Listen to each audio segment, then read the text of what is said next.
Well, hello, this is Deep South, and this is my VR to Zero Pence's 150 subscriber competition.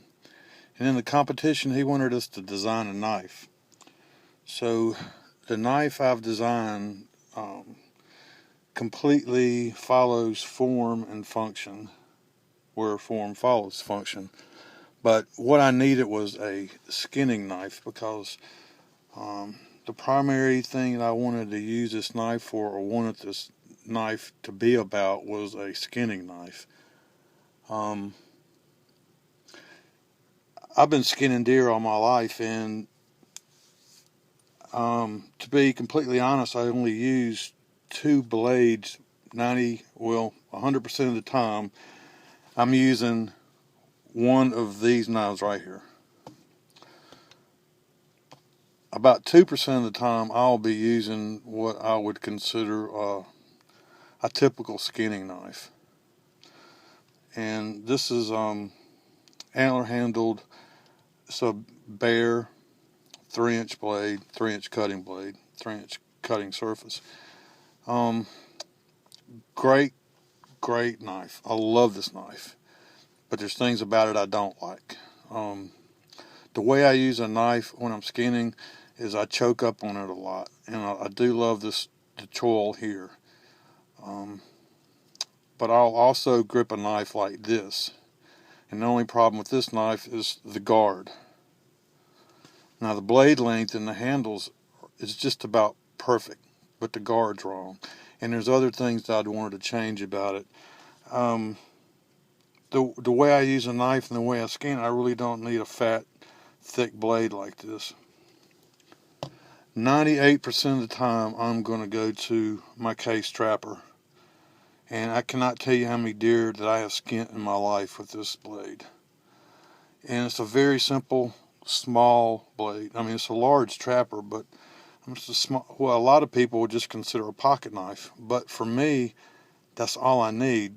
When I use a knife, I want to be able to feel and control the blade. I've got very large skinning blades, and I never use this. I can't control this knife the way that I want to. So, like I said, 98% of the time, and be honest, I think probably 99% of the time, I'm going to grab a case trapper for this.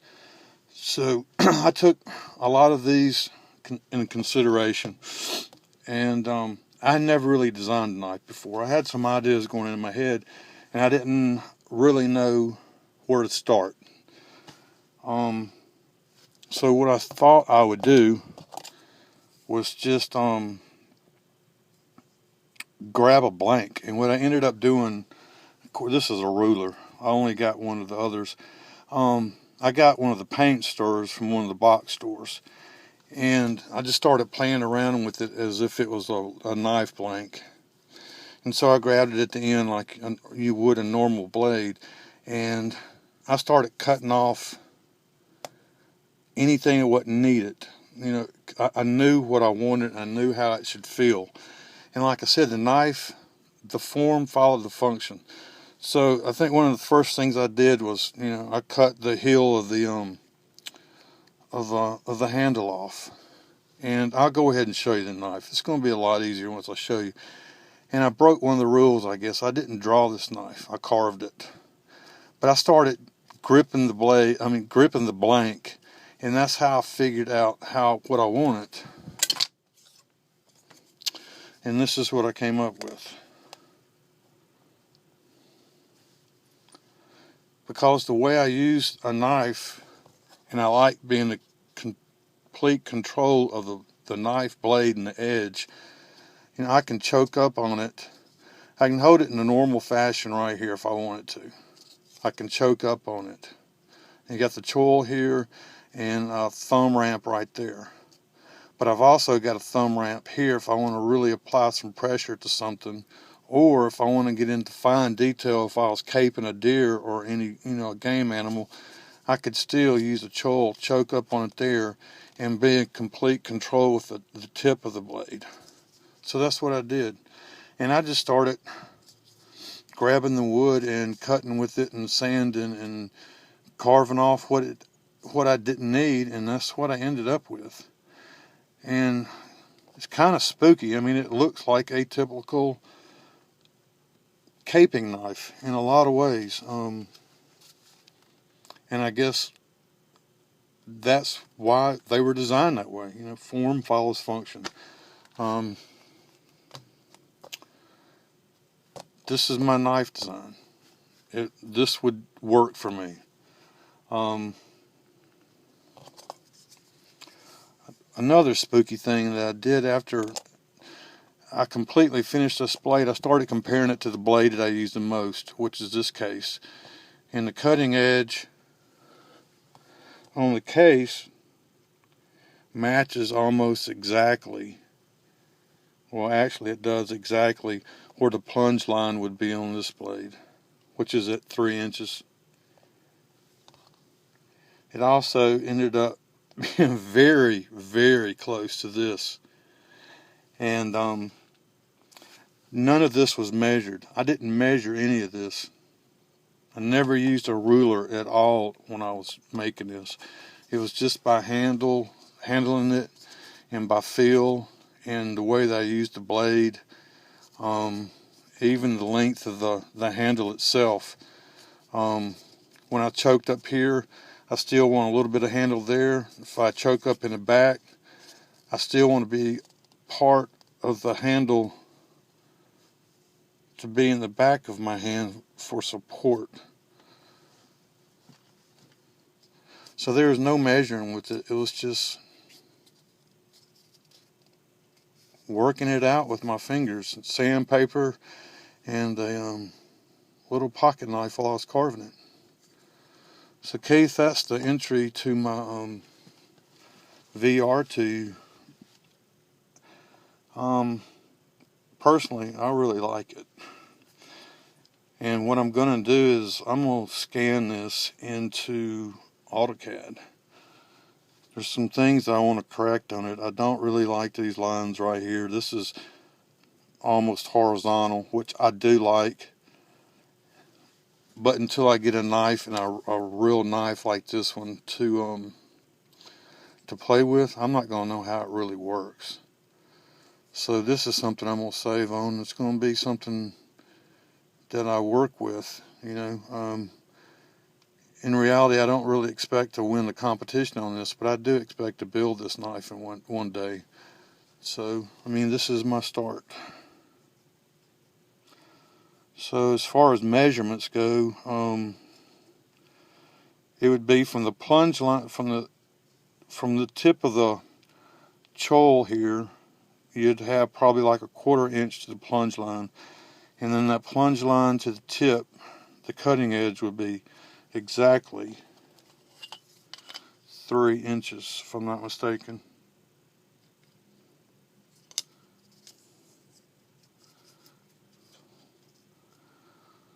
Yep. 3 inches. The handle would be 3 3/4.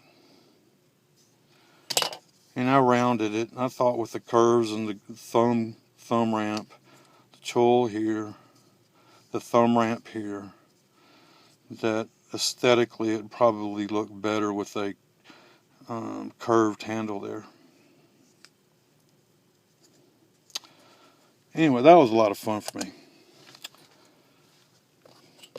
So this was a VR2 Zero Pence's 150 subs competition. If you're not subscribed to Keith, go over there and check him out. Keith is one of those people that I really admire his wit. Hence his name. He's very thrifty in the things he does. His knives are made out of scrap material and files. And he makes good use of the materials he has on hand. And like I said, I really enjoy his wit and his humor. For Americans over here, it's the typical English wit that I really admire. And his subject matter, which is bushcraft, like like we all like, and stoves and knives.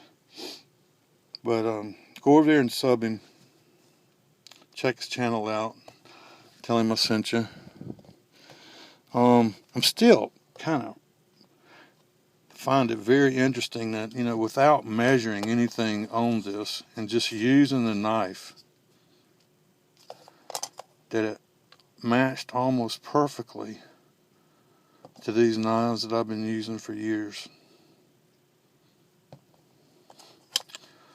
But this is a knife that would make caping and detailing around the neck areas on a deer very, very easy. I don't like a large knife. I want to be in control of the blade. And this knife gives me that ability. Now, if carving it out voids me from the rules of the competition, I'll be glad to draw this out. All I need to do is take a piece of paper and trace it.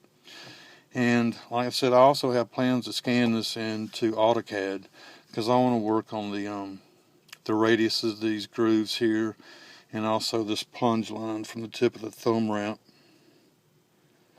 down to the point. I'm really not happy with that. But I didn't want to mess with it too much. This is really soft wood. All it is a paint stir that I carved out. And I'm scared if I kept carving and messing around with it, I'd break it. Okay, wow, I'm already at 11 minutes. I wasn't expecting this video to be that long.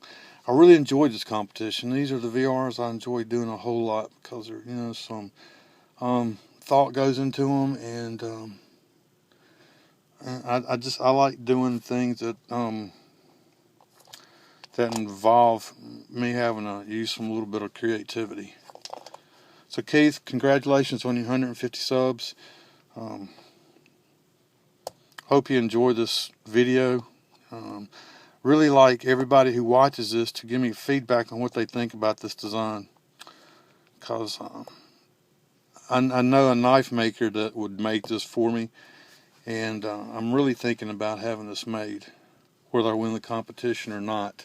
That's really not the point of this video. It's to support Keith, and for me it's to get me off my butt and to actually get me into doing something like this. And it gave me some inspiration to go ahead and do something I wanted to do. So thanks everybody for watching. Keith, congratulations on your subs, and anybody else that's not subbed to him, go over there and sub him. Peace out. Peace be with you. Stay strange.